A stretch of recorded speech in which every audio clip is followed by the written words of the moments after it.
Misleading the Diaspora. Why Opposition Leader Penny weak, Beckles' crime claims ring hollow. A response from Professor Wall Street, setting the record straight on Trinidad and Tobago's crime reality. Opposition Leader Penelope Week. Beckles' recent statements about Trinidadians abroad fearing to return home due to crime represent a disturbing example of political opportunism that deliberately distorts the timeline of Trinidad and Tobago's security challenges.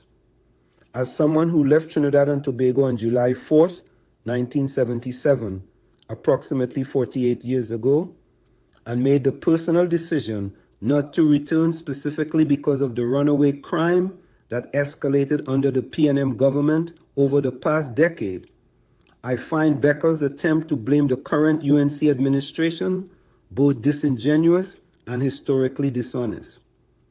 When Beckles claims that every single person who has any association with Trinidad and Tobago, people are expressing fear of coming home because they are reading what's happening in the newspapers, she conveniently omits the crucial context. This fear developed and peaked during the PNM's tenure under Dr. Keith Rowley, not in the few months since the UNC returned to power. This selective amnesia represents exactly the kind of propaganda that the PNM chairman Marvelous Marva acknowledged when he stated that every PNM member is a propagandist of the PNM. Here are 10 reasons why Beckles' claims are absolutely wrong. 1. Deliberate timeline manipulation. Beckles' statement creates the false impression that current crime fears developed under the new UNC government, when in fact these concerns crystallized during the PNM's nearly decade-long tenure. The diaspora's reluctance to visit home is a legacy of the PNM years, not a new phenomenon that emerged in the past few months. This timeline distortion is a classic propaganda technique designed to mislead the public about causation and responsibility. 2. Ignoring the PNM's disastrous crime record. Under Keith Rowley's PNM government, Trinidad and Tobago experienced some of its highest murder rates in history. The country regularly recorded over 500 murders annually, with 2019 seeing 536 murders and 2008 recording 550 murders, both under PNM watch. Beckles conveniently ignores this blood-soaked legacy when making her current claims about diaspora fears. 3. Hypocrisy in criticizing programs her party dismantled. Beckles mentions the dismantling of youth programs like the Civilian Conservation Corps, CC, and My Part, but these programs were eliminated or undermined during PNM governance, including periods when she herself held ministerial positions. Her criticism of their absence now rings hollow given her party's role in their destruction and her personal complicity in these decisions. 4. False claims about detection and conviction rates. While Beckles criticizes current detection and conviction rates, these problems are deeply rooted in the institutional failures that occurred during PNM governance. The police service's investigative capabilities and the justice system's efficiency deteriorated significantly under PNM watch. Yet she speaks as if these are new problems requiring urgent attention rather than inherited disasters. 5. Misrepresenting the state of emergency's necessity. Beckles' criticism of the state of emergency as not sufficient ignores the reality that such drastic measures became necessary precisely because of the PNM's failure to address crime during their tenure. The current government inherited a security crisis of unprecedented proportions, making emergency measures an unfortunate necessity rather than a policy choice. 6. Selective concern about international reputation. The international travel advisories and damaged reputation that Beckles now highlights developed during the PNM years when crime spiraled out of control. Her sudden concern about international perceptions seems conveniently timed to coincide with her party's return to opposition status rather than reflecting genuine, long-standing concern about the country's image. 7. Disingenuous call for bipartisan cooperation. Beckles' call for bipartisan cooperation on crime rings particularly hollow, given the PNM's lack of such cooperation when they were in government. The PNM showed little interest in working with the opposition on crime solutions during their tenure, making their current calls for collaboration appear purely tactical rather than principled. 8.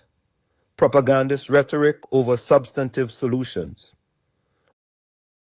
Rather than offering concrete, evidence-based solutions to crime, Beckles engages in exactly the kind of propaganda her party chairman acknowledged as their standard operating procedure.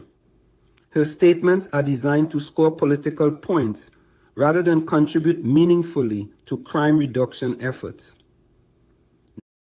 9. Ignoring resource constraints inherited by the new government. The current UNC government inherited not only a crime crisis, but also significant resource constraints from years of PNM economic mismanagement. Beckles' criticism ignores the reality that comprehensive crime fighting requires resources that were depleted during the PNM years through corruption, mismanagement, and failed policies. 10. Personal testimony contradicts her timeline. As Professor Wall Street, my personal experience directly contradicts Beckles' implied timeline. I made the decision not to return to Trinidad and Tobago specifically because of crime fears that developed during the PNM's tenure, not because of anything the current government has done in its brief time in office. Beckles cannot rewrite the personal experiences of diaspora members who lived through the PNM's crime surge. The reality behind the propaganda. The truth that Beckles seeks to obscure is that Trinidad and Tobago's crime crisis reached its most severe levels during the PNM's governance. The fear among diaspora members that she now attributes to current conditions actually developed during years of PNM misrule, when murder rates soared, criminal enterprises flourished, and the state's response proved woefully inadequate. My own decision to avoid returning home was made during the height of PNM governance, when it became clear that the party had lost control of the country's security situation.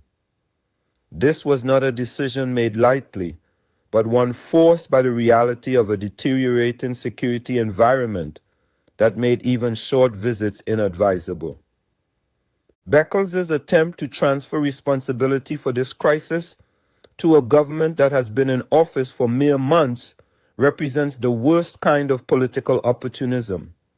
It demonstrates a willingness to mislead not only local voters, but also diaspora members who maintain deep emotional connections to their homeland. A call for honesty. The diaspora deserves better than propaganda disguised as concern.